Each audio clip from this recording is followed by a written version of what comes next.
Hello everyone. आज हम लोग डिस्कस कर रहे हैं क्वेश्चन नंबर 33 ब्रांच अकाउंट का, जो कि फॉरेन ब्रांच से रिलेटेड है। फॉरेन ब्रांच की करेंसी को हमें एचओ की करेंसी में कन्वर्ट करना होता है और आपके पास तीन कन्वर्जन रेट गिवन होते हैं: opening conversion rate, closing conversion rate and average conversion rate. Opening conversion rate basically means कि first day of the year आपका कन्वर्जन रेट क्या था। Closing conversion rate means last day of the financial year आपका conversion rate क्या है। और next होता है आपका average rate, means average rate of conversion क्या था ड्यूरिंग द फाइनेंशियल ईयर। तो सारे अकाउंट्स में जो भी अकाउंट्स की वैल्यू गिवन होगी हमें वो इसको एचओ की वैल्यू में कन्वर्जन करना होगा। जिसके कुछ रूल्स बताए गए हैं कि आपको opening stock, fixed assets, fixed liabilities को ओपनिंग रेट में कन्वर्ट करना होगा। जितने भी नॉमिनल अकाउंट्स हैं, एक्सपेंसेस के अकाउंट्स हैं, परचेज है, सेल्स है, एक्सपेंसेस इनकम्स है, उसको हमें एवरेज रेट पे कन्वर्ट करना होगा। और जो मेरे पास करंट एसेट्स और करंट लायबिलिटीज़ है उसको हमें क्लोजिंग रेट पे कन्वर्ट करना होगा। तो सबसे पहले हम लोग क्या करेंगे, जो मेरे पास ट्रायल बैलेंस गिवन होगा उसको हम कन्वर्ट कर लेंगे एचओ की करेंसी में। जैसे यहाँ पे पाउंड गिवन है आपका और हेड ऑफिस का है कोलकाता में, इंडिया में है। तो सारी करेंसी को हमें पहले इंडिया में, इंडियन करेंसी में कन्वर्ट करना होगा। तो चलिए स्टार्ट करते हैं। सबसे पहले गिवन था आपका स्टॉक इन हैंड। ये स्टॉक इन हैंड आपका ओपनिंग स्टॉक था। तो ओपनिंग स्टॉक को कन्वर्ट करने के लिए हम ओपनिंग रेट अप्लाई करेंगे 800, और यहाँ पे ओपनिंग रेट 19 है तो 800 को 19 से मल्टीप्लाई कर देंगे। उसके बाद परचेज एंड सेल्स की इंफॉर्मेशन को हमें कन्वर्ट करना है और इसको हम एवरेज रेट पे कन्वर्ट करेंगे। डेटर्स एंड क्रेडिटर्स आपकी current assets and current liabilities होती है, तो इसको हम क्लोजिंग रेट पे यानी 17 रुपीज़ से मल्टीप्लाई करके कन्वर्ट करेंगे। Bill receivable and bills payable ये आपकी current assets and current liability है, तो इसको भी हम क्लोजिंग रेट से मीन 17 से मल्टीप्लाई करके कन्वर्जन करेंगे।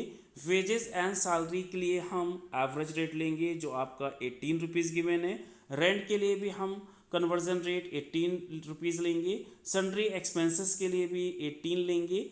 और फर्नीचर मेरी फिक्स एसेट्स है तो इसके लिए हम ओपनिंग बैलेंस यूज़ करेंगे, ओपनिंग कन्वर्जन रेट यूज़ करेंगे। लेकिन एक पॉइंट ये भी देखना होगा कि अगर नीचे कोई इन्फॉर्मेशन ऑलरेडी कन्वर्ट करके वैल्यूज़ की इंडियन करेंसी में गिवन होगी तो उस वैल्यू को हम कन्वर्ट नहीं करेंगे जो वैल्यू नीचे गिवन होगी। जैसे सपोज यहाँ पे फर्नीचर की वैल्यू गिवन है कि फर्नीचर आपका कोलकाता बुक्स में कितना स्टैंड कर रहा है 10,000, तो हमें फर्नीचर की वैल्यू को अब कन्वर्जन नहीं करना है। फर्नीचर की वैल्यू हम यही ले लेंगे 10,000 रुपीज़ ले लेंगे। और इसी तरह से ब्रांच का बैलेंस भी दिया है 37,000 रुपीज़, हम उसको भी यही वैल्यू शो कर देंगे। तो चलिए स्टार्ट करते हैं। सबसे पहले हमने स्टॉक इन हैंड को कन्वर्ट करके शो किया। परचेज एंड सेल्स के लिए हमने बताया था एवरेज रेट से अप्लाई होगा तो 18 रुपीज़ से मल्टीप्लाई करके शो कर दिया। डेटर्स एंड क्रेडिटर्स को हमने क्लोजिंग रेट मीन्स 17 रुपीज़ से मल्टीप्लाई करके शो कर दिया। बी आर बिल्स पेबल को भी हमने क्लोजिंग रेट मीन्स 17 रुपीज़ से मल्टीप्लाई करके शो कर दिया। वेजेस एंड सैलरी को इंडियन करेंसी में कन्वर्ट करने के लिए हम एवरेज रेट अप्लाई करेंगे जो आपका 18 रुपीज़ पर पाउंड है, तो उसको हमने मल्टीप्लाई करके शो कर दिया। रेंट एंड टैक्सेस को भी 18 रुपीज़ से मल्टीप्लाई करके शो करेंगे। सन्ड्री एक्सपेंसेस को भी 18 रुपीज़ से मल्टीप्लाई करके शो करेंगे। और उसके बाद आपका फर्नीचर आ रहा है। फर्नीचर की जो वैल्यू थी वो एडजस्टमेंट में गिवन थी नीचे, तो वही वैल्यू हम ले लेंगे जो गिवन वैल्यू थी 10,000। Cash in hand, cash in hand आपका करंट एसेट्स होता है और करंट एसेट्स को हमें क्लोजिंग रेट पे लेना है। तो क्लोजिंग रेट हमने मेरा है कन्वर्जन 17 रुपीज़ पर पाउंड, उसको हमने मल्टीप्लाई करके शो कर दिया।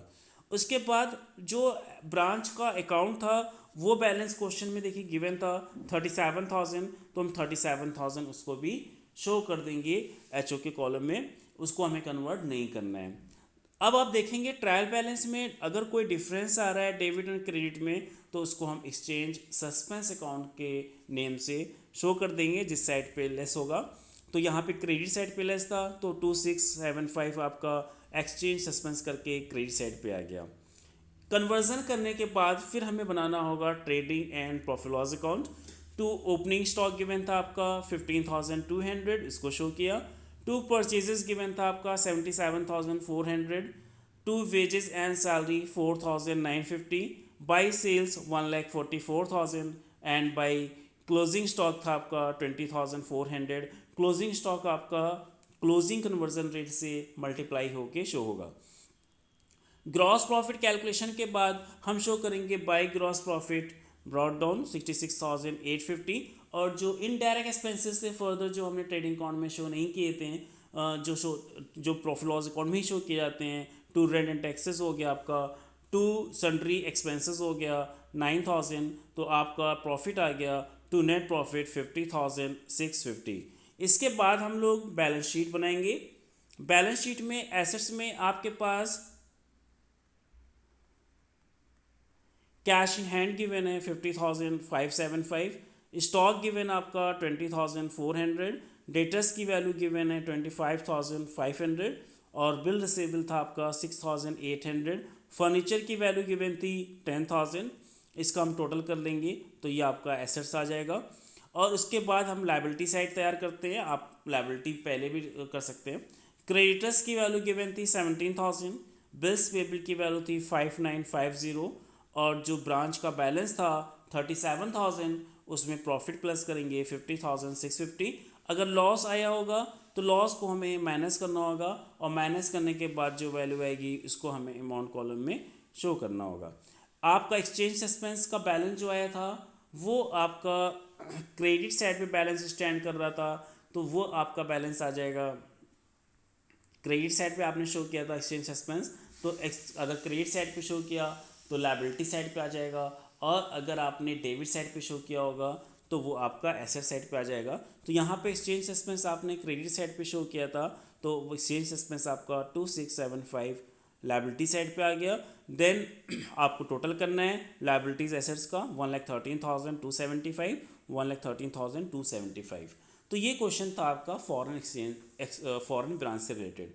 तो आपको फॉरेन ब्रांच का जब भी क्वेश्चंस गिवन हो तो सबसे पहले आप ट्रायल को कन्वर्ट करोगे एचओ की करेंसी में, और उसके लिए रूल्स बताए गए। जो बैलेंसेस डायरेक्टली एचओ की करेंसी में गिवन है उसको हम उसी रेट में शो कर देंगे, उसी वैल्यू में शो कर देंगे, और बाकी जो कन्वर्ट करना होगा आपको तो उसके लिए आप ध्यान रखिए opening stock, fixed assets, fixed liabilities आपकी ओपनिंग रेट पे कन्वर्ट होगी, एक्सपेंसेस, इनकम्स, परचेज, सेल्स आपकी एवरेज रेट पे कन्वर्जन होगा, current assets and current liabilities आपका जो at the end of the year closing rate of conversion given है उस पर कन्वर्जन होगा। तो ये पॉइंट्स आपको ध्यान रखना है, और कन्वर्जन करने के बाद जो डिफरेंस आएगा उसको हम एक्सचेंज एक्सपेंस अकाउंट के नाम से शो कर सकते हैं। अगर डेबिट में डिफरेंस आएगा, डेबिट में आपने शो किया होगा तो वो एसेट्स में जाएगा, और अगर आपने इसको क्रेडिट में शो किया होगा तो वो फिर लायबिलिटीज़ में जाएगा। तो इस तरह से हम लोग फॉरेन ब्रांच का क्वेश्चन सॉल्व करते हैं। पहले ट्रायल बैलेंस बनाते हैं, then trading and profit and loss account बनाते हैं। तो इसकी भी आप प्रैक्टिस कर लीजिएगा, और जो कन्फ्यूज़न हो वो मैसेज कर दीजिएगा। Okay bye, have a nice day.